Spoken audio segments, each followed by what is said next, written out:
আজকে ছিল ছেলের জন্মদিন আর ও তো একদম সিম্পল খাওয়া পছন্দ করে, তাই সিম্পল খাওয়া বানিয়েছিলাম লাউ দিয়ে ডাল, যেটা ওর খুব ফেভারিট ডাল। আর বানিয়েছিলাম লাউ চিংড়ি।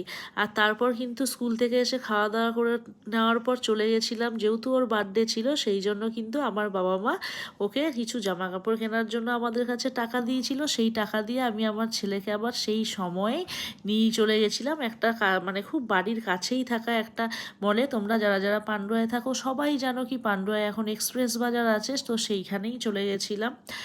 আর সেখানে গিয়েই কিছু শপিং করে নিচ্ছিলাম ছেলের জন্য। এই যেই মানে ওপরে যেই জিন্সের জ্যাকেটটা পরে আছে, এই জ্যাকেটটা না নিয়েছে ও, আমাদের সবার খুব পছন্দ হয়েছে, সাথে ওরও।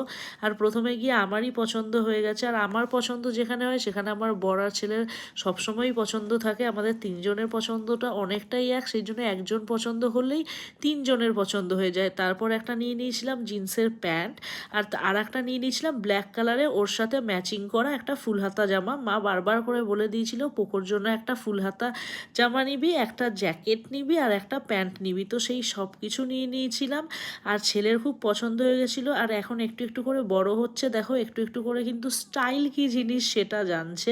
আগে যখন ছোট ছিল ও খুবই ক্যাজুয়াল ছিল, এখনও খুব ক্যাজুয়াল আছে, কিন্তু আমি বুঝতে পারছি কি আস্তে আস্তে বড় হওয়ার সাথে সাথে কিন্তু ওর জামা কাপড়ের প্রতি, জুতোর প্রতি, মানে যেই সমস্ত জিনিস মোটামুটি সাজুগুজু করতে লাগে সেই সমস্ত জিনিসের প্রতি কিন্তু খুবই আগ্রহ বাড়ছে। ওর বয়সে আমারও প্রচণ্ড পরিমাণে ছিল, তো যাই হোক এটা হওয়া স্বাভাবিক। আর ছেলেকে খুশি দেখে তো সবাই আমাদের প্রচণ্ড খুশি হয়ে যায়, কেন কি বাচ্চা খুশি থাকলেই বাচ্চার মা খুশি। আর দেখো কত স্টাইল করছে।